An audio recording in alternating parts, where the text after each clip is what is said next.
Hi, it's Scott, ROCKFILE, back with another podcast review. Going to talk about the new 4K edition of the 1992 film, Dust Devil.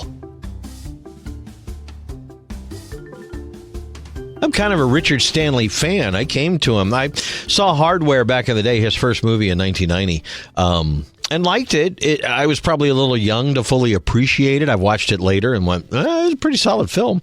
And then this one I had never seen. I think Color Out of Space is probably his best film. It feels more like his most accomplished. He originally made Hardware for $1 million to prove he could make a commercial film, and then he went on to make this.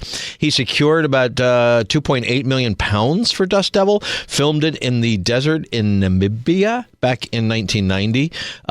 It's very interesting. I think it's a flawed but great film and could have been really great. Dust Devil tells the story of a woman who's basically driving through the desert and meets someone who she finds out later is some kind of serial killer, they think. And as they investigate it more, he may be a supernatural creature of some kind, maybe not. And it plays out that way. There are a couple of new 4K editions. I had the option to pick up an Umbrella special edition that was quite pricey to import, or the Kino Lorber 4K edition that was actually remarkably cheap to import. It's a couple of disc set. It comes with both the theatrical and the director's cut. It's a brand new 4K scan from the original film elements. It looks and sounds fantastic for a low-budget film from 1992. Robert Burke is the star. Chelsea Field is also in this. Zakes, I have a hard time pronouncing his last name, but the guy from Serpent and the Rainbow, if you remember, is in this. There is a lot I really liked about it. I like the mythology they're creating. I like that it's a little bit hitcher, especially in the beginning, because you don't really know how good or bad the bad guy is. Then there's a scene that, removes everything. There's a bit of nudity and sex and stuff early on in the film that I was just, it's 2025. We just don't have it that much. It's more on streaming shows than it is in movies these days.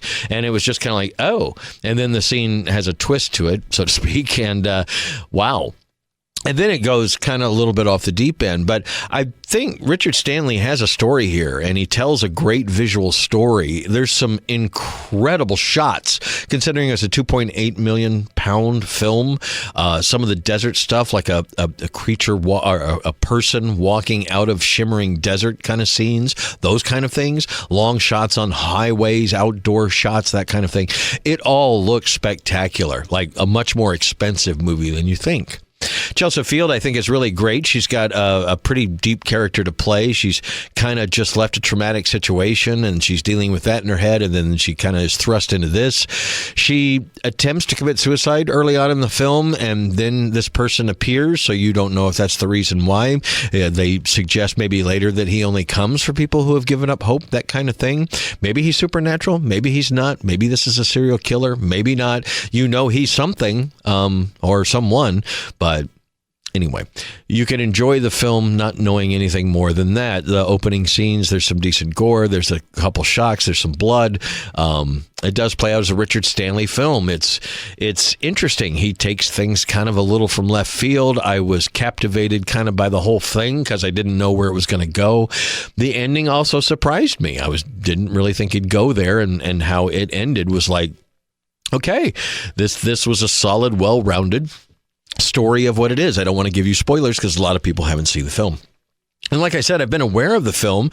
It was just never an option for me to see. Then there's these new 4K editions came out. I went for the cheaper one because I didn't know if I would like it. It's something I did with my audio interface recently, and I'll do a whole podcast about that. But, I'd almost wish I had bought the special edition from Umbrella. But in all honesty, other than packaging, the two packages are the same. There's a booklet in this one.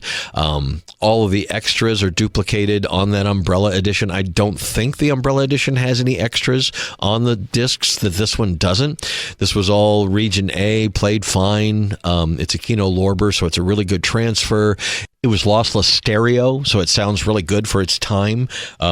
Triple layered 100 gigabyte disc, really high bit rate, no compression issues that I saw. Movie looks surprisingly robust for what it is. It's a cult classic kind of thriller, part Hitcher, part Silence of the Lambs, part something else, something more horror movie. I don't want to say because that would, lead you to believe some things that in the end, I'm not really sure.